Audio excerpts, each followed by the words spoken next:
खुश आवाज़ी से पढ़ना, लेकिन खुश आवाज़ी से आप पढ़ रहे हैं और खिलाफे तजवीद पढ़ रहे हैं तो ये भी हराम है। अगर आप लहजा में पढ़ रहे हैं, कोई लहजा आपको आता है, उस अंदाज में अगर आप पढ़ रहे हैं तो ये ध्यान रहे कि खिलाफे तजवीद ना हो, यानी तजवीद की मुकम्मल रियायत होना चाहिए, क्योंकि तजवीद में जो है वो लहजा शामिल नहीं है। अगर आप पढ़ रहे हैं तो इस हदीस के मिस्ताक बन रहे हैं, क्योंकि ज़य्यिनुल कुरान बिअस्वातिकुम, कुरान करीम को अपनी आवाज़ों से आरास्ता करो, लेकिन शर्त वही है कि तजवीद की मुकम्मल रियायत हो इसके साथ। चलिए 10 मिनट बचे हैं, मैं पढ़ा देता हूँ।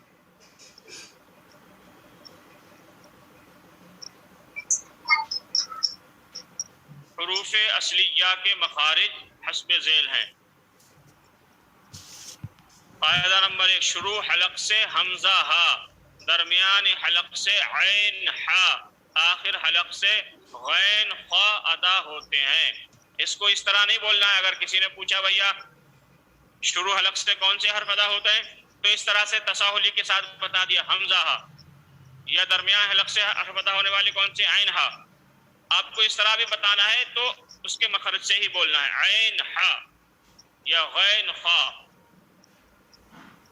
तो इन हर्फों को क्या कहते हैं? हरूफ हल्की। और ये कितने हर्फ हैं? 6 हैं। कितने हैं ये? 6 हैं।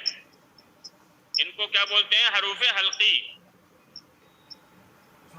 शुरू हलक से हमजा, दरमियान हलक से ऐन हा और आखिर हलक से गैन खा अदा होते हैं। इनको क्या बोलते हैं? हरूफ हल्की। दूसरा कायदा है, जड़ जुबान तालु से मिलकर काफ अदा होता है और उसके बाद ही काफ अदा होता है। बीच जुबान तालु से मिलकर जीम, शीन या गैर मद्दा अदा होती है। क्या है? बीच जुबान तालु से मिलकर जीम, शीन या गैर मद्दा अदा होती है। ये 3 कायदे ज़बानी याद करना है। ये 3 कायदे ज़बानी याद करना है।